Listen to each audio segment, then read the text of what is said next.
O advogado Carlos Alberto Araújo de Souza, ao participar de audiência pública sobre as prisões ilegais do 8 de janeiro na Câmara dos Deputados, relatou os abusos que vivenciou ao defender presos políticos e convidou os cidadãos e, em especial, os advogados a se manifestarem pelos direitos dos presos políticos, apontando: já estão condenados.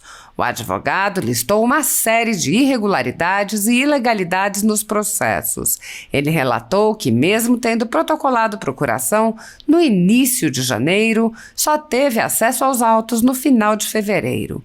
Ele relatou que a denúncia só foi recebida no final de junho, mas os cidadãos estavam presos desde janeiro. Souza relatou ainda que não tem acesso aos votos divergentes no recebimento da denúncia. Carlos Alberto respondeu a um colega dizendo: o colega disse, provavelmente vai haver condenação. Eu discordo do colega. Certamente vai haver condenação.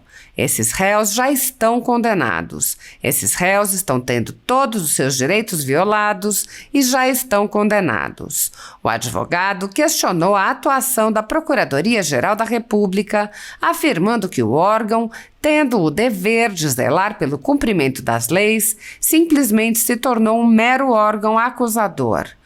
Um órgão que vem simplesmente servindo ao ministro Alexandre de Moraes para fazer o justiçamento, porque o que está acontecendo não é um julgamento, é um justiçamento, porque uma das vítimas é o STF.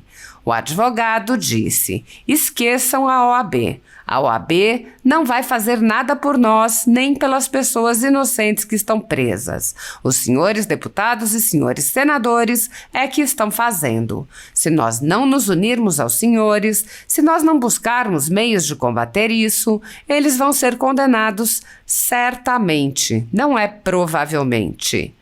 O advogado afirmou: não adianta fazer uma brilhante defesa, não é lida, sequer respondida. Nós temos crimes, diversos crimes, cometidos pelo ministro Alexandre de Moraes, acobertados por 8 ministros daquela corte que julgam integralmente com ele.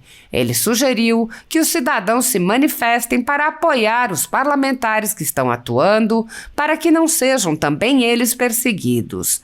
Ele disse: o que eu sugiro é que os senhores, nós, brasileiros indignados, nós, advogados aviltados em nossa profissão, convoquemos de maneira ordeira e pacífica uma grande manifestação brasileira. Souza lembrou: aqueles que quebraram, que cometeram atos de vandalismo, devem responder pelos crimes que cometeram, mas eles também têm direito à defesa, que não estão tendo. O deputado Sanderson, em resposta, disse: aqueles que quebraram, que cometeram crimes, na medida de suas responsabilidades, que paguem, mas jamais aceitar esse show de horrores que estamos acompanhando com 1.500 pessoas presas. Sob a presidência de Rodrigo Pacheco, o Senado sofre uma intensa paralisia. Na legislatura anterior, o próprio plenário se reuniu poucas vezes e as comissões praticamente não funcionaram, impulsionadas pela paralisia da Comissão de Constituição e Justiça, que, sob o comando de Davi Alcolumbre, também mal se reuniu. Por ocasião da eleição da presidência para a nova legislatura, os cidadãos se manifestaram e uma petição contra sua recondução teve mais de 500 mil de assinaturas. Sob a condução de Pacheco, não houve qualquer reação contra a invasão das atribuições do Legislativo pelo Supremo Tribunal Federal, que passou a legislar ou suspender leis que tinham sido elaboradas e aprovadas por aquele poder. O presidente da Casa, que é também o presidente do Congresso, não agiu para proteger as prerrogativas dos parlamentares que vêm sendo violadas em inquéritos secretos conduzidos nas cortes superiores. superiores.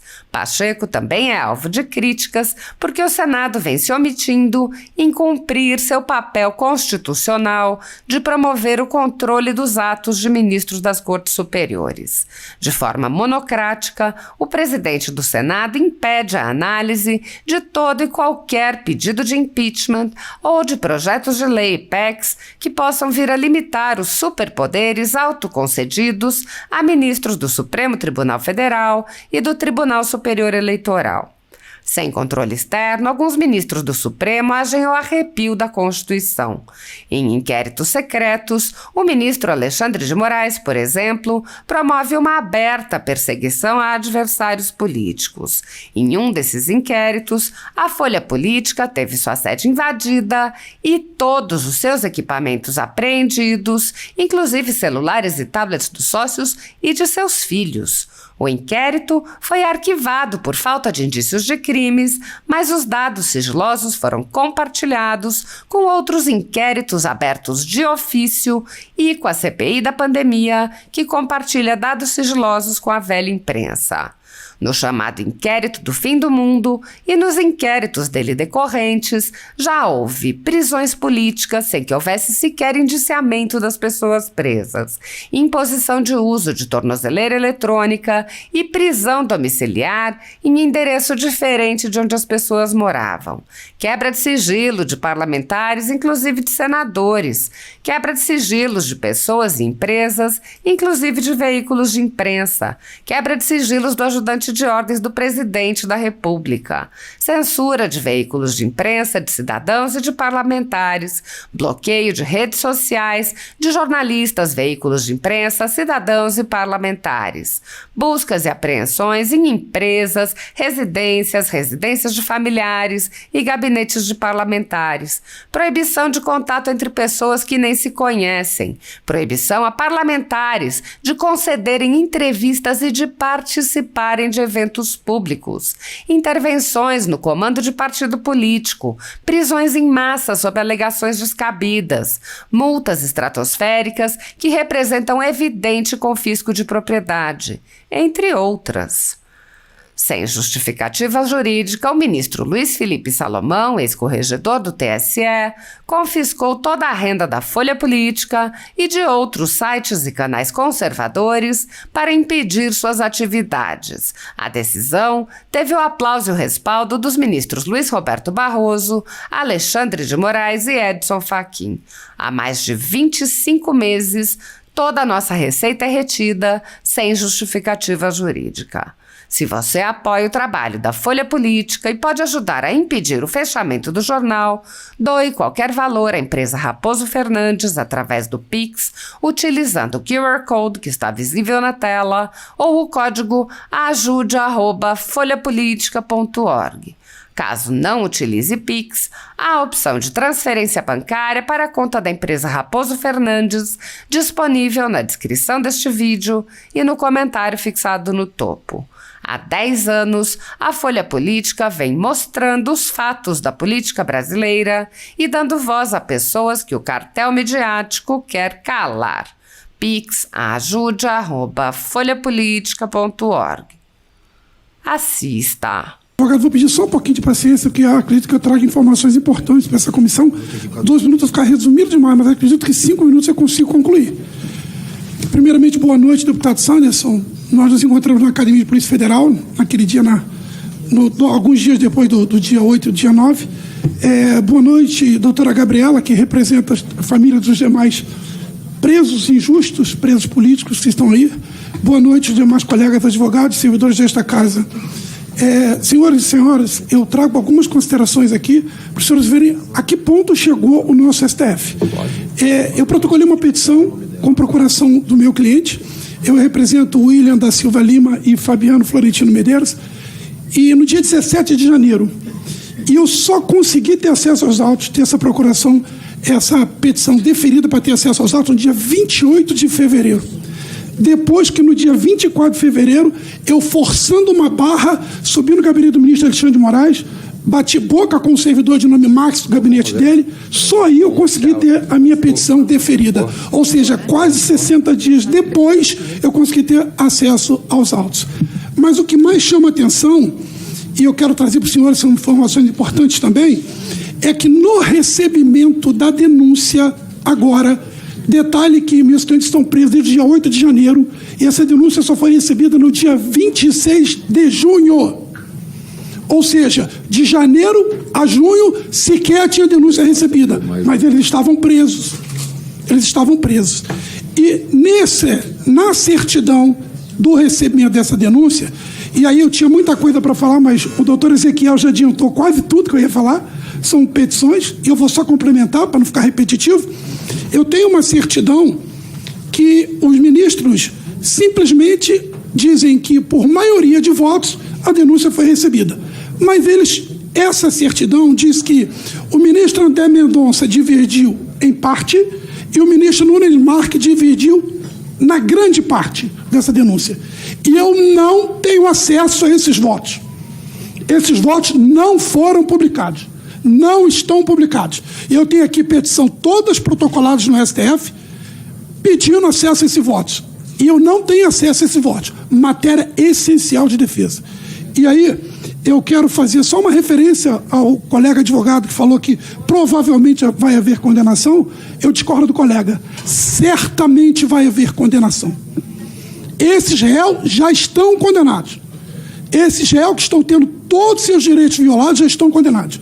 E eu chamo a atenção para um outro fato também, muito importante, que eu peço que essa comissão se atente, e o senador Eduardo Girão se atente também. É a atuação ilegal e imoral da PGR. Os procuradores da PGR estão sendo subvenientes. A PGR, que deveria ser o fiscal da lei, que teria que zelar pelo cumprimento da lei, e a lei que eu me refiro à Constituição Federal do Brasil, o CPP, e todas as garantias dos presos, simplesmente se tornou um mero órgão acusador. Um órgão que vem simplesmente se servindo ao ministro Alexandre de Moraes para fazer um justiçamento. Porque o que está acontecendo não é o julgamento, é um justiçamento, porque a vítima, uma das vítimas, é o STF. E nós temos, sim, que verificar a atuação da PGR. A PGR teria o direito de se pronunciar e tem o dever de se pronunciar sobre as ilegalidades que estão acontecendo, que todos os colegas relataram aqui. O doutor Ezequiel foi brilhante, colocou inúmeras delas. E cadê a PGR? Eu me recuso a falar da OAB. Eu tenho uma petição aqui que eu protocolei, a doutora Thaís estava comigo, eu mostrei para a doutora Gabriela, que eu fui ao presidente da seccional da OAB e ele me recebeu lá, cobrando que a OAB se manifeste com relação à atuação não só do ministro Alexandre de Moraes, mas também da PGR. Então, senhores, por favor, esqueçam a OAB. A OAB não vai fazer absolutamente nada por nós, nem por aquelas pessoas inocentes que estão presas. Os senhores deputados, os senhores senadores é que estão fazendo. Se nós não nos unirmos aos senhores, se nós não buscarmos meios de combater isso, eles vão ser condenados, certamente, não é provavelmente. Todas as denúncias, como o doutor Ezequiel falou, não adianta você fazer uma tese brilhante de defesa, não é lida, sequer respondida. Nós temos crime, diversos crimes cometidos pelo ministro Alexandre de Moraes, acobertado por 8 ministros daquela corte, que julgam integralmente com ele. Ou a gente se indigna e corre atrás e vai brigar para que isso mude.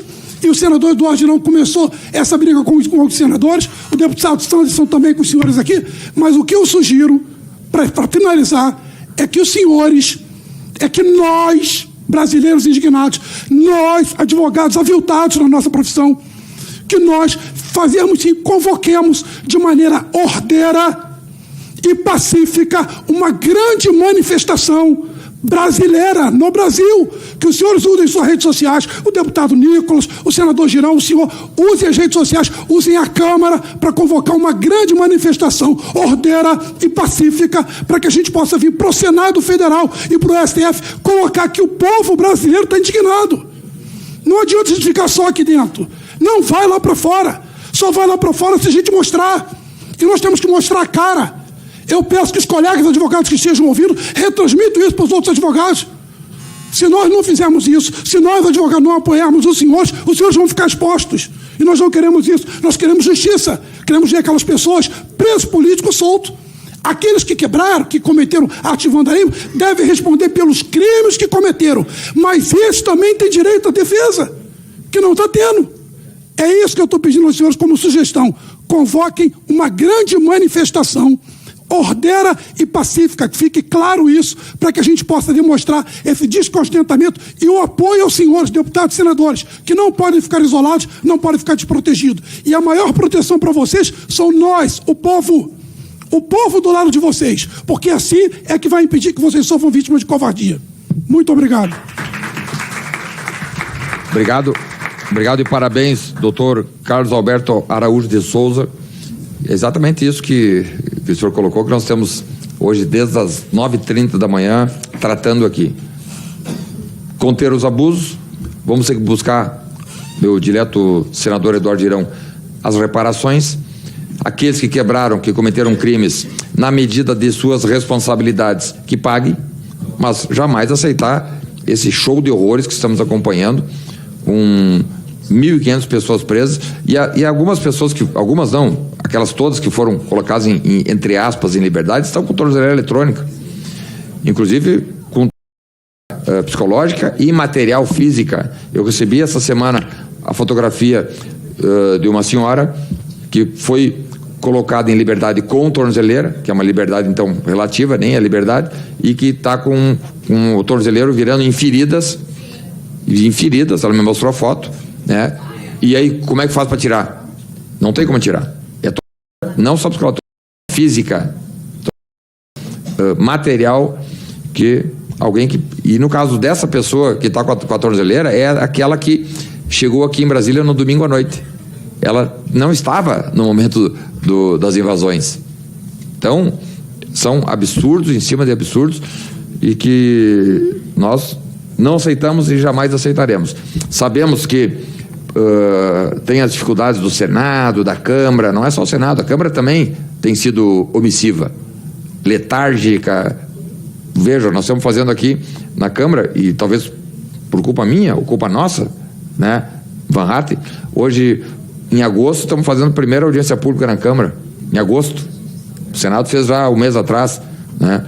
A máquina nos impôs aí uma série de demandas, fomos para o enfrentamento. O meu líder político... Foi adiado 2 vezes, né? Adiado 2 vezes, né? Aquele que era o presidente da República, que é a pessoa que eu tenho proximidade política, foi colocado inelegível, num julgamento absurdo. Jair Bolsonaro, sem ter cometido crime algum, num ilícito civil eleitoral, teve seus direitos políticos cassados. E não tem para quem recorrer, porque é o recurso que caberia ao STF. Dali não vai sair nada, né?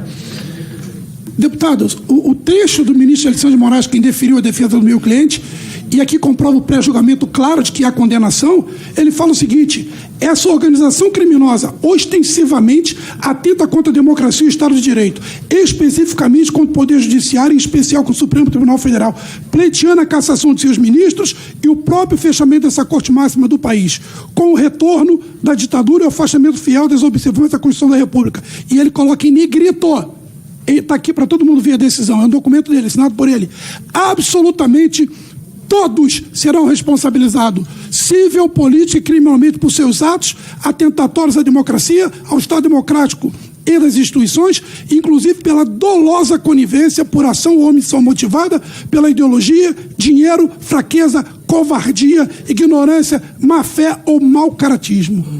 Se eles não tiverem condenados, eu não sei mais o que é. Isso aqui está assinado por ele. Imagine o magistrado... Esse pré-julgamento, que não tinha denúncia recebida... Magistrado pré-julgando. Já não precisa nem ter processo. Sem ter denúncia recebida. Tribunal de Nuremberg.